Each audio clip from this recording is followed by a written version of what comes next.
Ahora vamos a enfocarnos más bien en el acto de predicar. Y yo quiero hacer una pregunta.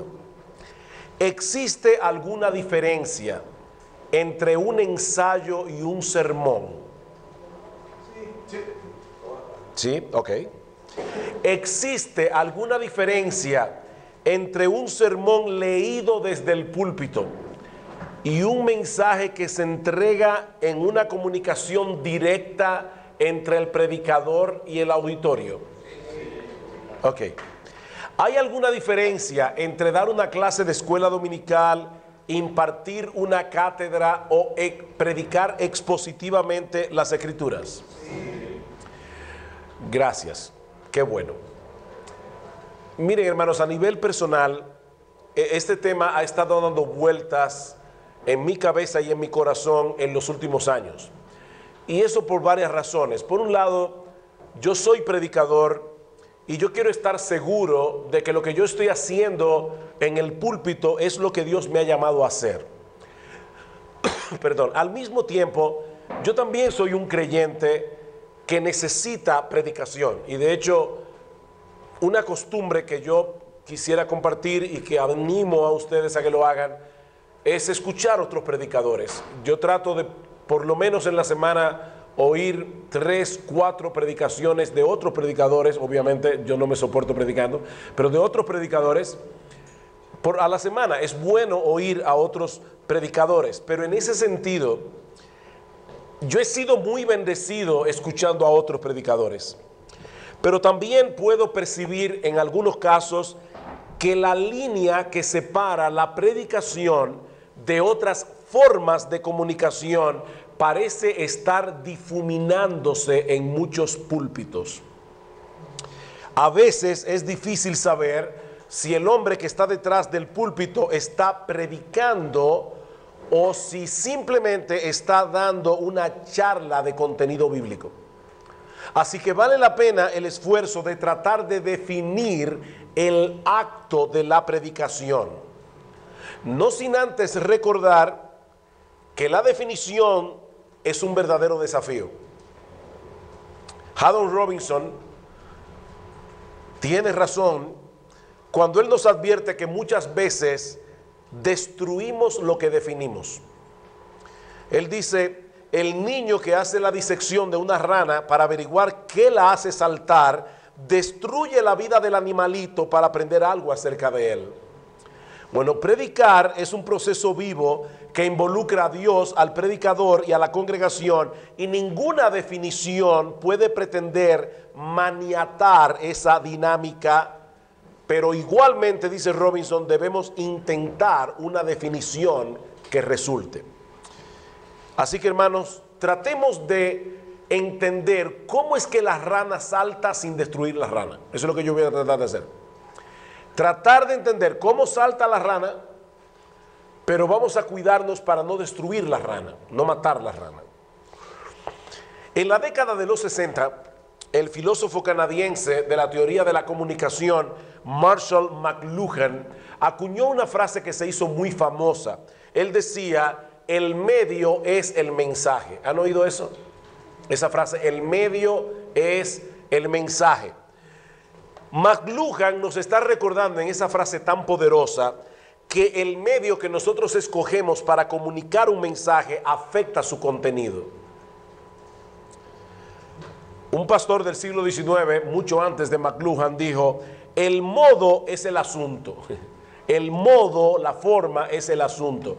Por ejemplo, los que leyeron los diarios en la Segunda Guerra Mundial acerca del desembarco de las fuerzas aliadas en las playas de Normandía a finales de la Segunda Guerra Mundial, no tuvieron la misma experiencia que los que vieron la primera escena de la película de Steven Spielberg, Salvando al Soldado Ryan. ¿Alguien vio esa película aquí? Salvando al Soldado Ryan. ¿Cuál es la diferencia entre leer en un periódico la noticia del desembarco de Normandía y ver Salvando al Soldado Ryan? Bueno, que la noticia es noticia. La película es tanto noticia como espectáculo. Hay una diferencia, hay un impacto diferente en la forma en que se entrega eso. Esta realidad, mis hermanos, debe llevarnos a pensar seriamente en el medio que nosotros usamos para comunicar la verdad revelada de Dios en su palabra. Escuchar a un predicador exponiendo la palabra es una experiencia muy distinta a ver un videoclip. Es una experiencia distinta a ver una obra de teatro.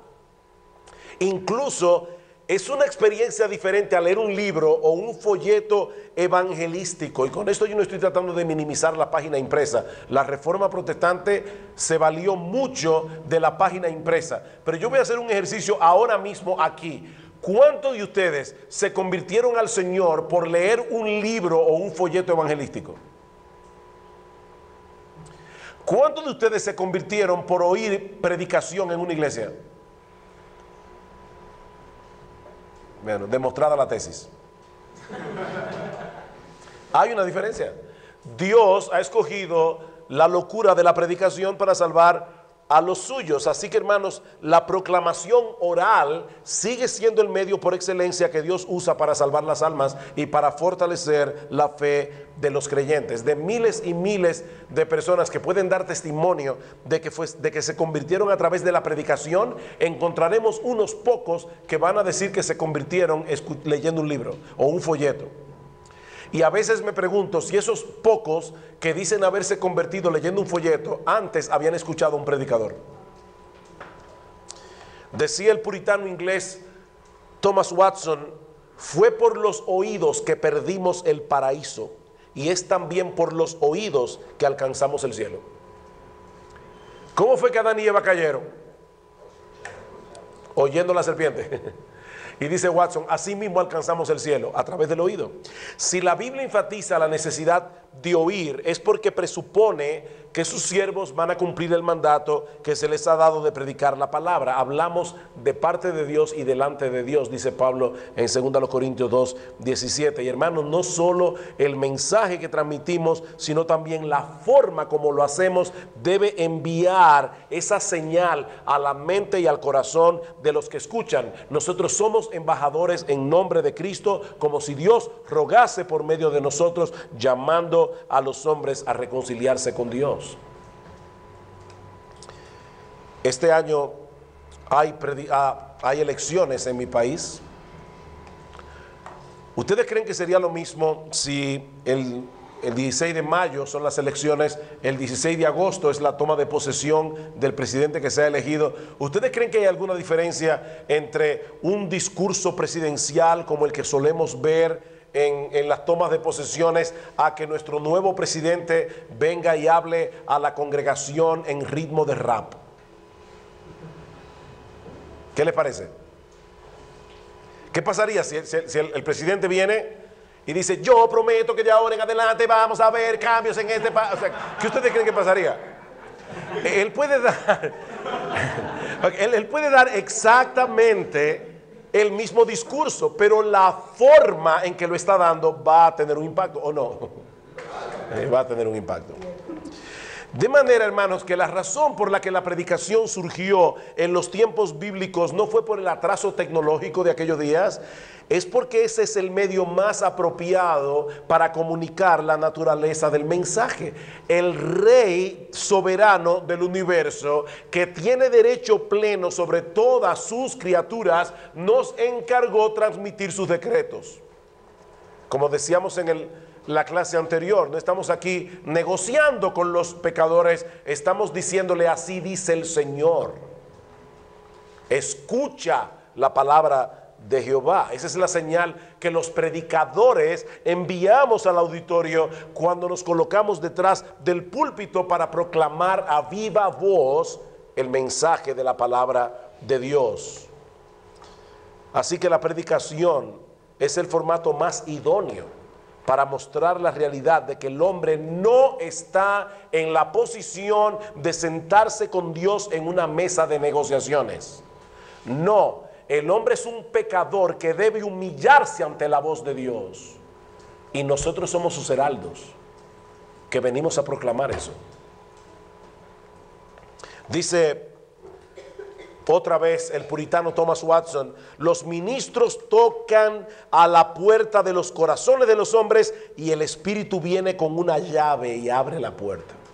Mientras tú estás proclamando la palabra, el Espíritu de Dios está moviéndose en medio de la congregación. Ahora bien, debemos proclamar el mensaje a viva voz, pero debemos hacerlo de cierta manera para que de verdad sea predicación. Recuerda, el medio sí afecta el mensaje. Así que no basta con que el contenido sea bíblico, no. La predicación posee su propio formato que se deriva de nuestra vocación como heraldos y embajadores del reino de los cielos, como heraldos y embajadores del Dios Altísimo. Por lo tanto, en primer lugar, predica con autoridad. Predica con autoridad. Hermanos, ¿quién es el más grande predicador que ha habido en la historia? Spurgeon. ¿Cómo le llamaban a Spurgeon? El príncipe de los predicadores. Ok, ¿era Spurgeon el príncipe de los predicadores? No, Jesús era el príncipe de los predicadores. Y yo creo que Spurgeon estaría de acuerdo con eso, porque Spurgeon amaba mucho a Jesús. El Señor Jesucristo es el príncipe de los predicadores. Y hermanos, cuando nosotros vamos a los evangelios, ¿cuál es la característica que se menciona de Cristo en cuanto a su predicación? ¿Qué era lo que asombraba a las personas cuando escuchaban a Cristo predicar? La autoridad. Dice, él hablaba con autoridad, no como los escribas. Los escribas siempre estaban citando al rabino tal, al rabino tal. Jesús decía, yo os digo. Oísteis que fue dicho, pero yo os digo. Él hablaba con autoridad. Por supuesto, hermanos, Cristo tiene una autoridad que viene por el hecho de que Él es el Dios encarnado, nosotros no. Pero al ser sus heraldos, al ser sus embajadores, nosotros tenemos autoridad delegada. Nosotros venimos al púlpito en el nombre de Él. Y por lo tanto, nosotros debemos predicar con autoridad. Pablo le dice a Tito, dice, Tito, exhorta y reprende con toda autoridad. ¿Recuerdan Tito 2:15? Con toda autoridad. Y hay que ver las cosas que Pablo le dice a Tito que predique con toda autoridad. ¿Recuerdan algunas? Que las ancianas enseñen a las más jóvenes a amar a su marido y a sus hijos, a ser cuidadosas de su casa, a estar sujetas. Cosas que muchos predicadores no se atreven hoy a predicar en los púlpitos porque las mujeres les caen encima. Y sin embargo, Pablo le dice a Tito, yo quiero que tú prediques de eso con autoridad, a pesar del feminismo imperante que hay en nuestra generación. Nosotros tenemos que predicar con autoridad. Por supuesto, hermanos, no debemos confundir la autoridad con el autoritarismo. Alguien ha dicho, algunos predicadores se convierten en pequeños pontífices, o sea, son papas. Dictadores espirituales que hacen del púlpito su trono, de la iglesia su reino y de la Biblia una herramienta de manipulación. Y hay más de eso de lo que quisiéramos admitir, ¿verdad que sí? Eso es lo que ocurre inevitablemente cuando el predicador deja a un lado el verdadero significado del texto bíblico y lo usa como una excusa para decir lo que él quiere decir. Yo recuerdo cuando yo era nuevo creyente, fui a Puerto Rico y estaba allí en una iglesia y de repente el predicador anuncia su texto. Dice, vamos a predicar de Génesis capítulo 37, el sueño de José. Yo dije, wow, qué bien el sueño de José. Entonces leyó el pasaje y después que leyó el pasaje, el predicador dijo, yo también tuve un sueño anoche. Yo soñaba que aquí en la iglesia no había divisiones. Yo soñaba que los hermanos se amaban unos a otros. Yo soñaba que nadie chismeaba del otro. Yo soñaba que los hermanos ofrendaban fielmente. O sea, parece que la iglesia tenía un montón de problemas y el hombre los resolvió en el sueño. Y tomó el texto del sueño de José como una excusa para decirle a la iglesia todas sus frustraciones. Hermanos, eso no es predicar. Y una persona que hace eso no puede hablar con autoridad, porque nuestra autoridad es delegada. Yo tengo autoridad mientras este libro esté por encima de mí. En el mismo momento en que yo aparto este libro, ya yo perdí toda autoridad, porque me convierto en Sugel Michelén. Y Sugel Michelén no tiene ninguna autoridad por sí mismo. Somos hombres. No somos papas, no somos infalibles. Así que, hermanos, predica con autoridad. Sí somos pecadores salvados por gracia, pero cuando nos colocamos detrás del púlpito lo hacemos en calidad de embajadores y por lo tanto debemos honrar nuestra investidura. Somos embajadores. Comenzar a predicar, como yo decía hace un rato, pidiendo excusas porque no pudimos prepararnos de manera adecuada o tratando de ganar la simpatía del auditorio diciéndoles nosotros somos inexpertos y cosas por el estilo, hermanos, es una de las peores maneras de comenzar a predicar la palabra. Hay predicadores que definitivamente no honran su investidura. MacArthur contaba la historia de un individuo que fue a una tienda a comprar una chaqueta, un saco, ¿cómo le dicen aquí? Un saco, chaqueta. El individuo se pone el saco o la chaqueta, se mira en el espejo y dice, wow, me queda bien, pero yo no lo puedo comprar porque yo no soy más que un pobre predicador barato. Era a ver si le rebajaban, ¿verdad? Y el individuo de la tienda le dice, sí, yo lo sé, yo lo he oído predicando. Es un pobre predicador barato. Mira, mi hermano, si tú fuiste llamado a predicar de parte de Dios y delante de Dios, sería totalmente contradictorio y contraproducente que prediques sin autoridad. Tú estás hablando de parte de Dios, estás hablando delante de Dios. Nosotros no estamos compartiendo un tema que está sujeto a debate.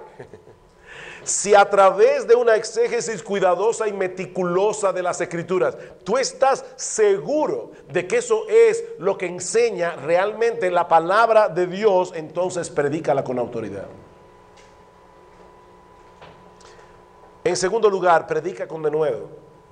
Predica con denuedo, predica con coraje, predica con valentía, predica con arrojo. Esa es una de las características que más se mencionan en el libro de los Hechos cuando se habla de la predicación de la iglesia. Hechos capítulo 2 versículo 22 al 23, Hechos capítulo 2 versículo 36, Hechos capítulo 3 versículo 13 al 15. Son varias citas que puedo dar aquí. La palabra que nuestra versión traduce como denuedo significa literalmente osadía, confianza, sin miedo, con valor. Hermanos, hay verdades de las Escrituras que la gente no quiere oír.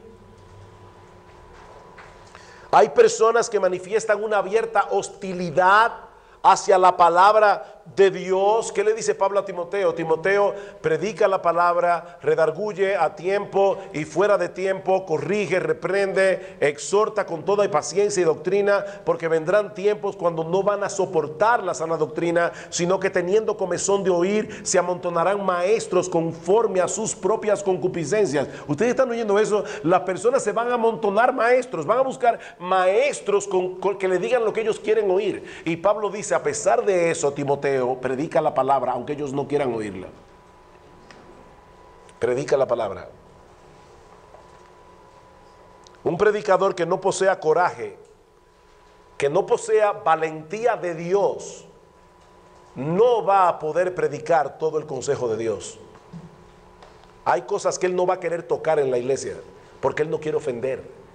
Él tiene temor, sobre todo que se vayan de la iglesia las familias que más ofrendan. Predica la palabra. El predicador que es atrapado por la verdad de Dios revelada en su palabra, él no puede cerrar la boca para hablar lo que él debe hablar. Y oigan esto, hermanos, ni siquiera nuestras propias debilidades y pecados, que muchas veces van a quedar al descubierto cuando estamos estudiando la Biblia durante la semana, deben movernos a predicar con timidez. ¿Ustedes recuerdan al apóstol Pedro en Hechos capítulo 3? Diciéndole al pueblo de Israel, mas vosotros negasteis al santo y al justo y pedisteis que se odiese un homicida y matasteis al autor de la vida, quien Dios ha resucitado de los muertos, de lo cual nosotros somos testigos. Yo me imagino a alguna persona en el auditorio diciendo, Pedro, escúchame, ¿tú estás diciendo que nosotros negamos a Jesús? ¿Y qué fue lo que tú hiciste hace 40 días?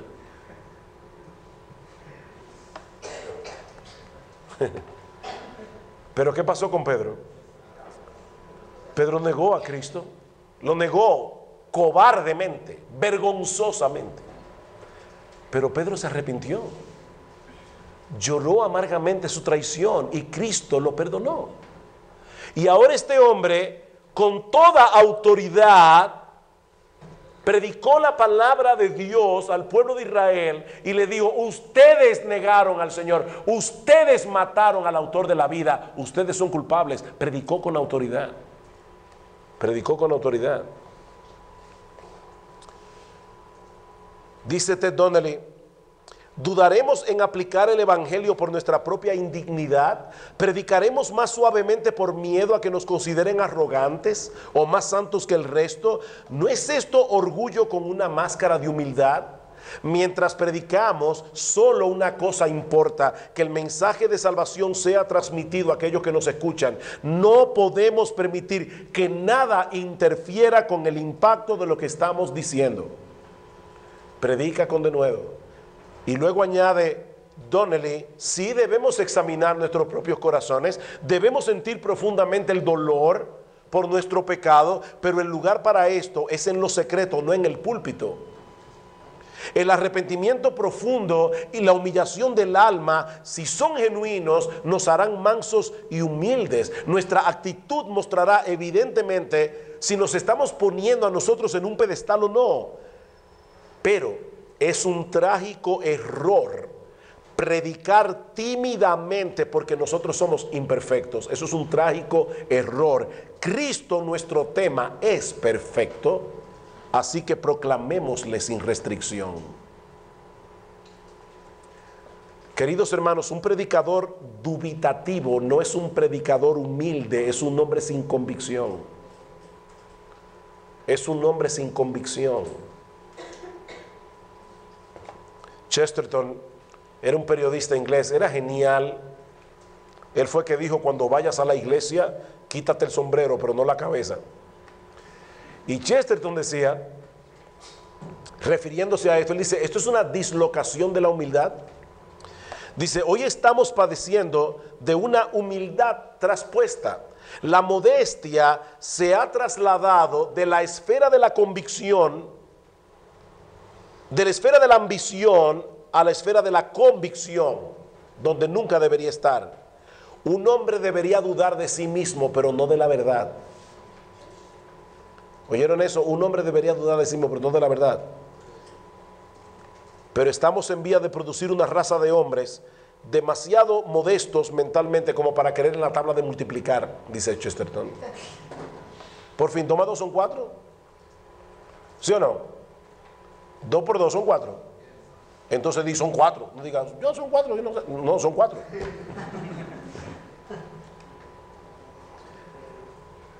Tercero, predica con pasión. Predica con pasión. Nuestra predicación debe dirigirse al intelecto de nuestros oyentes. Ellos deben entender la verdad que predicamos y por eso tenemos que presentarles el mensaje de una forma lógica, ordenada, con ideas coherentes, comprensibles. Basta leer el Nuevo Testamento para ver modelos de ese tipo de exposición. Pero hermanos, un buen sermón debe ser más que lógica.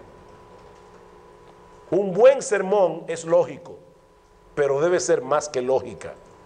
Es la entrega apasionada de un mensaje divino. Si entregamos el mensaje de una forma incoherente, la gente no nos va a entender.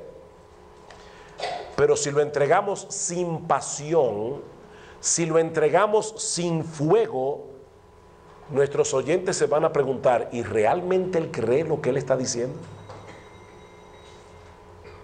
Imagínense un predicador: vengan al arrepentimiento, si ustedes no se convierten van al infierno y se van a quemar para siempre, para siempre. ¿De verdad?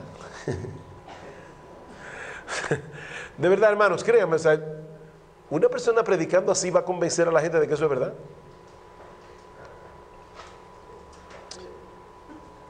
Me encanta cómo Martin Lloyd-Jones define predicación. Él le llama lógica encendida. Y en otro lugar le llama teología en fuego. Eso es predicación. Y eso no tiene que ver con la personalidad del predicador. No tiene que ver. La personalidad de cada uno influye en la manera como manifestamos y percibimos la pasión. ¿Cuántos de ustedes han visto, no solamente han oído, han visto a John MacArthur predicando?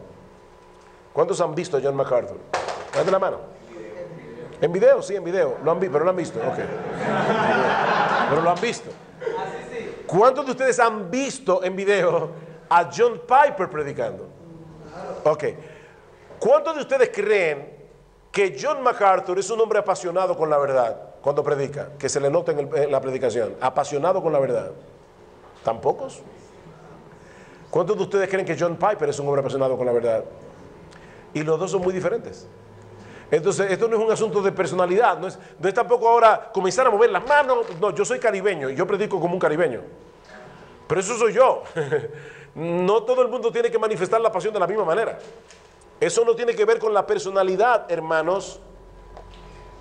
La pasión no radica en la personalidad, radica en la convicción de la mente y en el fervor del corazón. En la convicción de la mente y en el fervor del corazón. Juan dice, lo que hemos visto y oído, eso es lo que anunciamos. ¿Qué es lo que Juan está diciendo allí? Que su mensaje no era una mera información. Él tuvo una vivencia con una persona extraordinaria. Y él está diciendo, a ese que yo palpé, a ese que yo vi, a ese es que yo te anuncio. Yo viví con esa persona. Ellos se habían visto y oído al Señor Jesucristo, se habían saturado de Cristo, se habían saturado de su palabra y eso transformó sus vidas y sus ministerios. Byron Young, un pastor de una iglesia llamada Community Bible Church en Nashville, Tennessee, él define la pasión en el púlpito como la sinceridad evidente de la convicción amplificada mediante los dones, la disposición y las características del predicador. Eso es pasión. Y no adopta una sola forma. Mira, mi hermano, si lo que tú estás predicando no te subyuga, si lo que tú estás predicando no te atrapa, no produce un efecto en tu propia vida cristiana, ¿cómo vas a poder predicarlo con pasión? Sí, todos tenemos una lucha para obedecer a Dios, pero déjame hacerte una pregunta. ¿Tú estás luchando? ¿Estás luchando? ¿Estás tomando en serio su palabra? Porque si no es así, tu predicación carecerá de una pasión genuina. Y si no hay pasión, no hay predicación. Me llamó mucho la atención esto que dice el teólogo R.C. Sproul. Él llegó a decir, una predicación que carece de pasión es una mentira. Es una mentira. Porque tú estás diciendo algo que tú no crees. Tú no lo crees. Martin Lloyd-Jones decía, un hombre que puede hablar sobre las cosas de la Biblia desapasionadamente no tiene derecho a estar en un púlpito y no se le debería permitir nunca subir a ninguno. Y en otra parte dice Lloyd-Jones, y era un inglés. Ustedes saben que los ingleses son muy parcos. O sea, cuando un inglés hace así, él está muerto de la risa.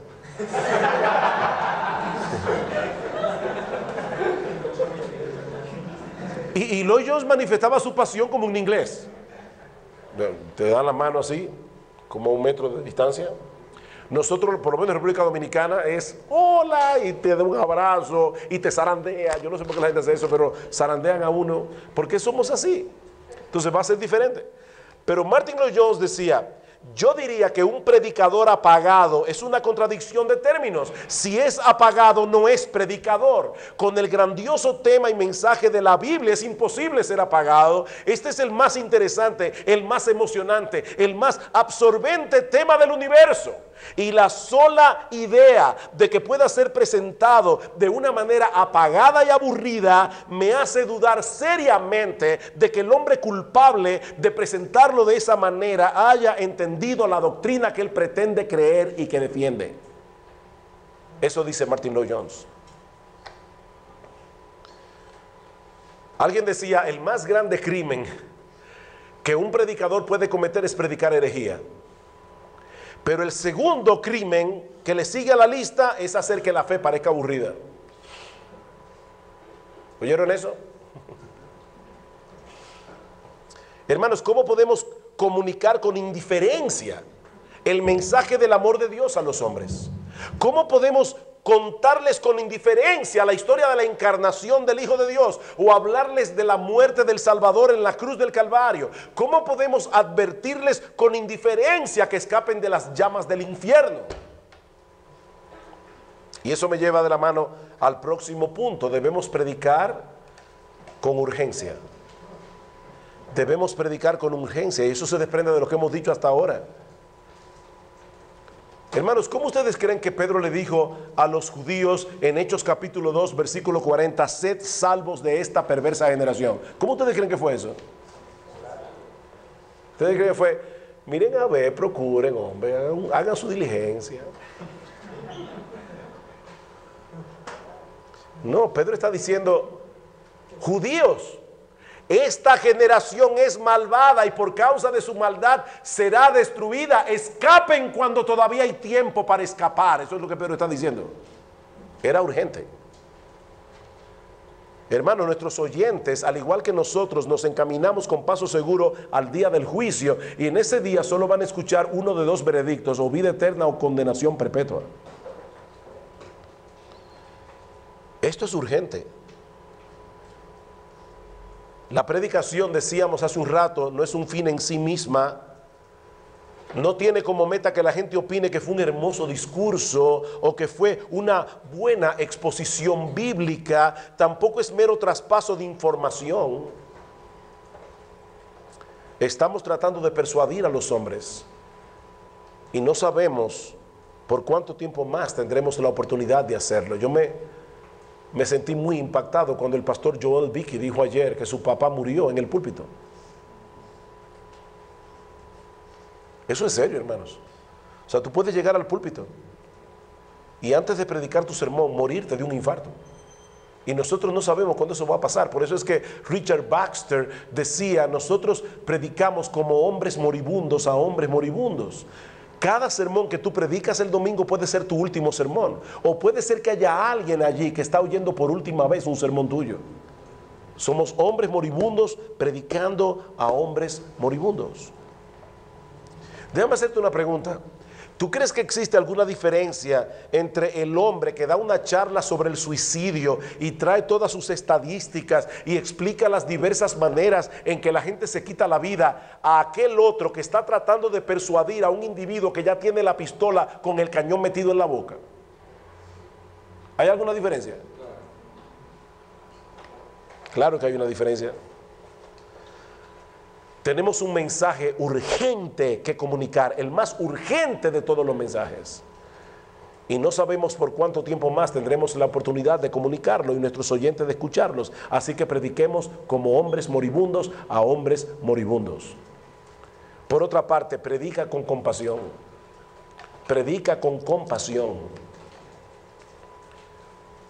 Hace poco escuché la historia de un pastor que fue despedido por su iglesia. Cuando alguien le preguntó a uno de los miembros de esta iglesia, ven acá, ¿y por qué despidieron al pastor? Él respondió, porque constantemente enviaba a las personas al infierno. Y este otro pastor que ustedes han empleado, él hace lo mismo, dice, sí, exactamente lo mismo. Él manda a toda la gente al infierno. Y entonces, ¿cuál es la diferencia? Dice que aquel parecía disfrutarlo. Yo creo que esa historia no necesita ninguna explicación, ¿verdad? Hermanos, de nuestro Señor Jesucristo se dice en el Evangelio de Mateo que al ver las multitudes tuvo compasión de ellas, porque estaban desamparadas y dispersas como ovejas que no tienen pastor. Jesús era mucho más que un predicador de profesión. Él es el buen pastor que vino a dar su vida por las ovejas, y la misma compasión que lo llevó a la cruz se evidenciaba en su predicación. ¿Cómo podemos predicar de ese Cristo con un corazón frío, con un corazón carente de sentimiento hacia aquellos que predicamos? Un predicador de finales del siglo XVIII pronunció unas palabras que la primera vez que las leí fueron como un mazo en mi cabeza. Una cosa es amar la predicación, otra muy diferente es amar a aquellos a quienes predicamos. Tú puedes amar predicar sin amar a quienes les predicas. Decía Whitefield, el gran predicador del siglo XVIII, me culpan por llorar. Él lloraba mucho en el púlpito. Dice, me culpan por llorar, pero ¿qué puedo hacer cuando ustedes no lloran por sí mismos? Aunque sus propias almas inmortales están a punto de la destrucción y a lo mejor están escuchando su último sermón, tal vez nunca más tengan la oportunidad de que Cristo les sea ofrecido. Yo me pregunto, ¿qué estaría sintiendo Pablo cuando les rogaba a los corintios por la mansedumbre y la ternura de Cristo?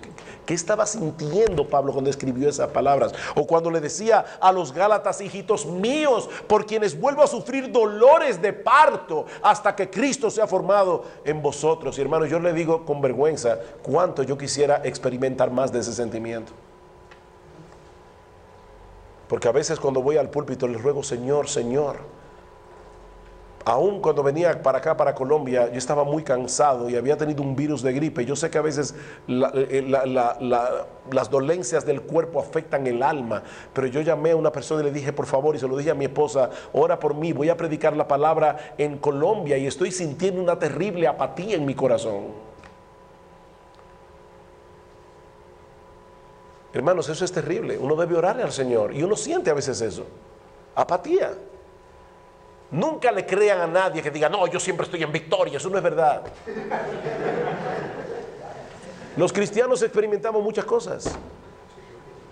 Pero órale al Señor, no tomes eso a la ligera. Señor, ayúdame, Señor, dame un corazón por mi iglesia, dame un corazón por los pecadores. Señor, ayúdame a ver a Cristo como alguien glorioso, a quien yo quiero presentar a la gente. Yo quiero que todo el que esté ahí se enamore de Cristo. Eso es lo que yo quiero que ocurra. Y yo te ruego, Señor, obra en mi propio corazón. Por otra parte, predica con tu propia voz. Predica con tu propia voz. Yo sé que eso puede sonar muy obvio.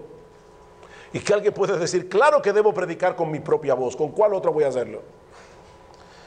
Pero lo que yo me refiero, mis hermanos, es que cada predicador debe ser él mismo mientras predica, en vez de tratar de imitar a alguien que él no es. Porque de lo contrario vamos a terminar frustrados, porque no somos la persona que nosotros quisiéramos ser. Una cosa es admirar a un predicador. Otra muy diferente es ir en contra de nuestra personalidad para tratar de imitar a ese predicador. Son dos cosas muy distintas. Todo el que me conoce sabe que yo soy un gran admirador de Martin Lloyd-Jones. Él es uno de mis héroes.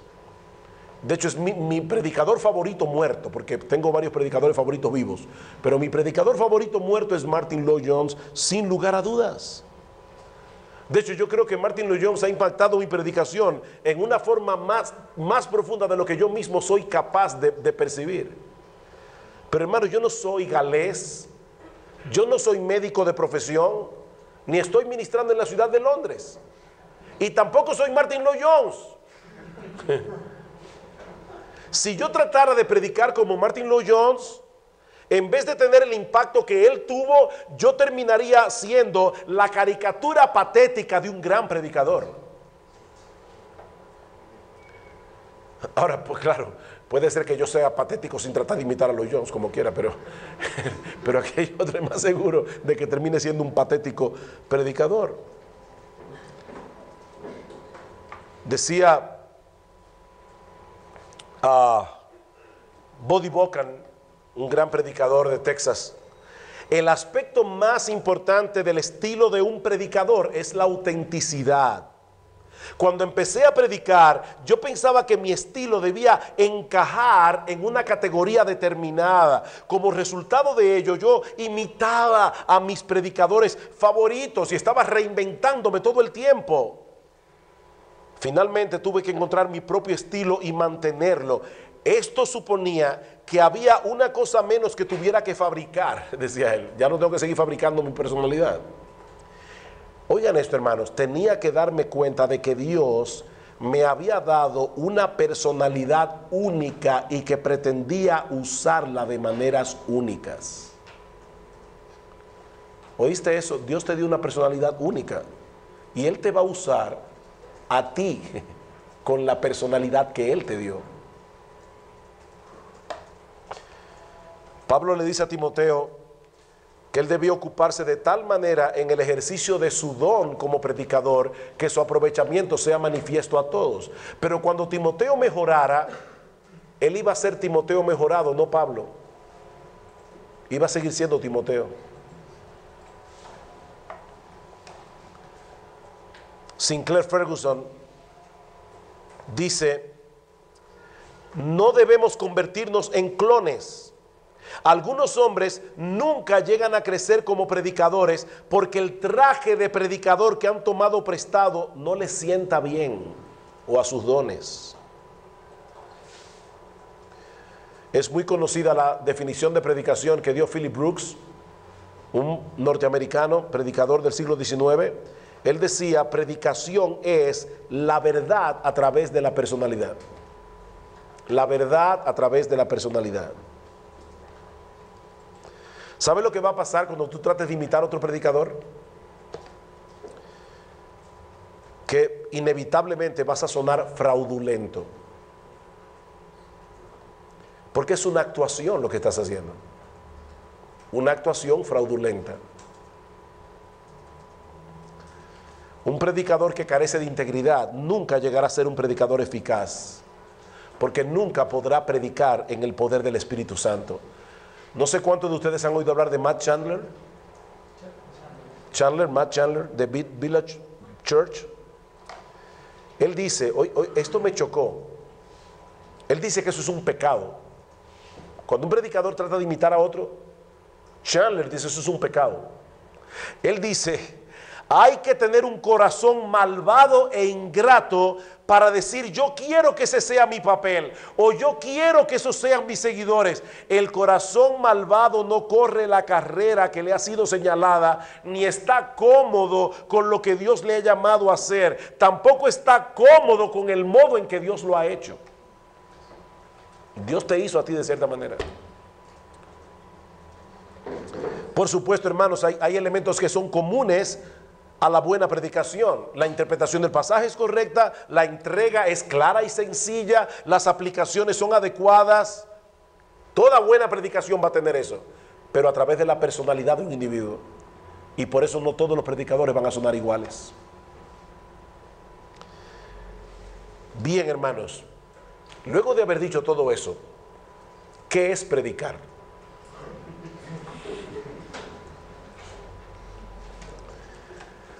Hace unos años yo me hice esa pregunta y descubrí algo interesante.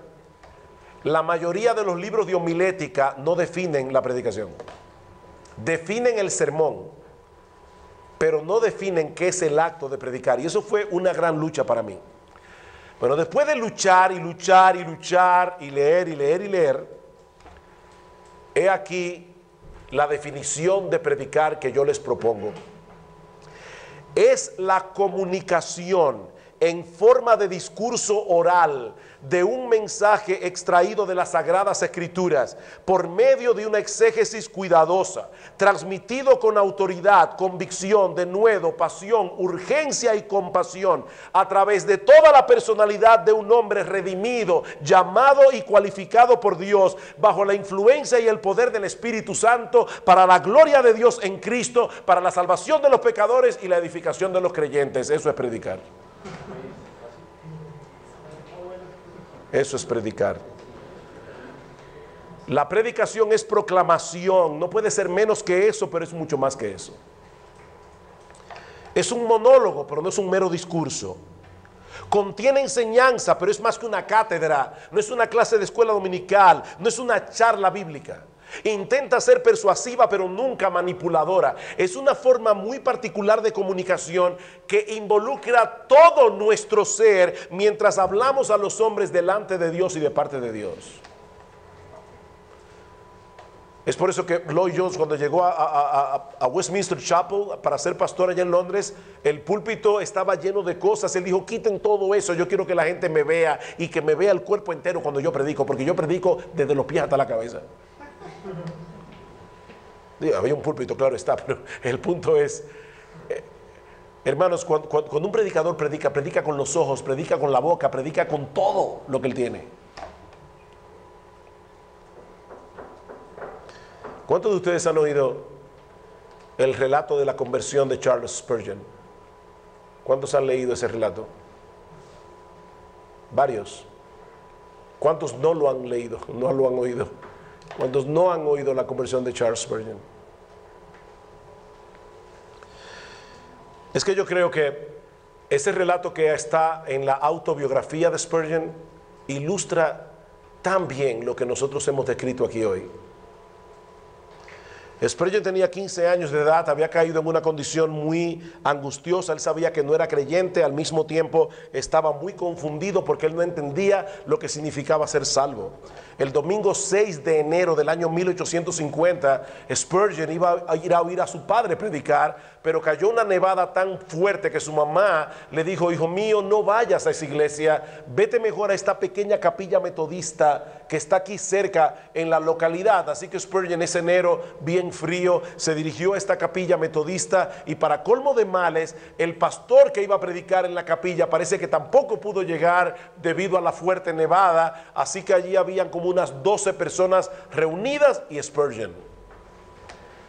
Y se levantó un hombre de la congregación, bien sencillo, sin mucha oratoria, abrió la Biblia en Isaías 45:22 y leyó: mirad a mí, sed salvos todos los términos de la tierra, porque yo soy Dios y no hay más. Y Spurgeon relata en su autobiografía que este predicador desconocido comenzó a exponer su texto diciendo: mis queridos amigos, este es en verdad un texto muy simple. Dice: mirad. Ahora bien, mirar es una tarea que no exige mucho esfuerzo. No se trata de levantar tu pie o tu dedo, es simplemente mirar. Un hombre no necesita ir al colegio para aprender a mirar. Tú puedes ser el idiota más grande y aún así puedes mirar. Cualquiera puede mirar, incluso un niño puede hacerlo.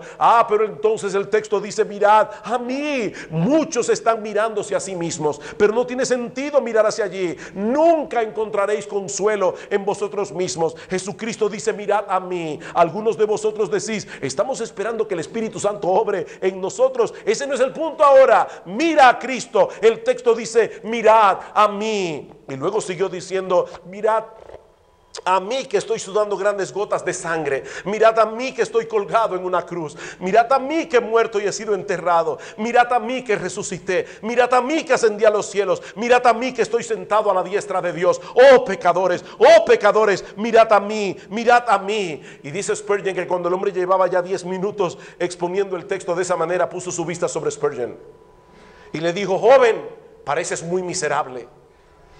Y dice Spurgeon: acepto que lucía así, pero no estaba acostumbrado a que me hablaran de mi apariencia personal desde el púlpito. El predicador continuó diciendo: y siempre serás un miserable, miserable en la vida y miserable en la muerte si no obedeces mi texto. Pero si lo obedeces ahora, en ese momento serás salvo. Y dice después, levantando sus manos, gritó como solo un metodista antiguo podría hacerlo: joven, mira a Jesucristo, mira, mira, mira. No tienes que hacer otra cosa que mirar y vivir. Y dice Spurgeon: de inmediato vi el camino de salvación. Yo no sé qué otra cosa dijo. No presté atención a nada más. Tan poseído estaba por aquella sola idea. Yo estaba esperando poder hacer 50 cosas, pero cuando escuché esa palabra, mirad, cuán encantadora me pareció. Allí y entonces las nubes se fueron, las tinieblas se apartaron y pude ver la luz del sol. Pude haberme levantado en ese instante y cantar como el más entusiasta de ellos acerca de la preciosa sangre de Cristo y de la fe que solo mira hacia Él. Hermanos, hay uno de esos casos, de esos extraños casos, en los que no hubo mucha preparación previa, ni tampoco un profundo análisis exegético del texto bíblico. Tal vez ese predicador desconocido no volvió a exponer la palabra nunca más. Eso lo sabremos en el cielo. Pero ¿saben qué? Ese frío domingo de 1850, aquel hombre transmitió con tal claridad, con tal pasión, con tal urgencia el mensaje de Dios en Isaías 45:22 que su predicación derritió el corazón de Spurgeon. Tal vez le faltaba elocuencia, pero le sobraba compasión. Le sobraba amor por las almas perdidas y un anhelo de proclamar a nuestro bendito Señor y Salvador. Nunca conoceremos cuál es el nombre de este hombre de este lado de la eternidad, no lo sabremos. Pero lo poco que Spurgeon comparte en su autobiografía es suficiente para decir que en esa pequeña capilla metodista, todos los que estaban presentes esa mañana escucharon una poderosa predicación de la palabra de Dios. Es a eso que nos referimos cuando hablamos de lo que es predicar. Que Dios nos ayude, hermanos. Que Dios nos ayude. Esto no es oratoria.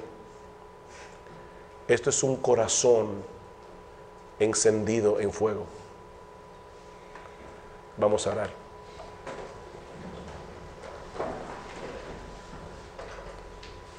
Padre, queremos darte gracias por habernos dado en esta tarde la oportunidad de compartir con estos queridos hermanos aquí en Colombia. Gracias, Señor.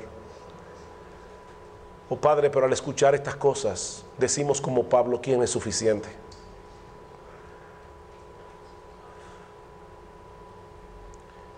Señor, a veces nos vemos con un corazón tan frío, sentimos tanta apatía hacia Jesús, apatía hacia las almas perdidas. Ayúdanos, Señor. Abre nuestros ojos y calienta nuestros corazones para que podamos ser el tipo de predicador que tú quieres que nosotros seamos. Padre, bendice tu obra en Colombia. Bendice tu obra en Venezuela. Bendice tu obra en Bolivia.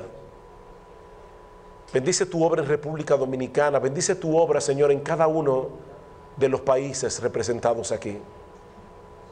Mira, Señor, como decía hace un rato nuestro hermano Julio, los millones y millones y millones de hispanos que viven en Estados Unidos. Ten misericordia de ellos, Señor.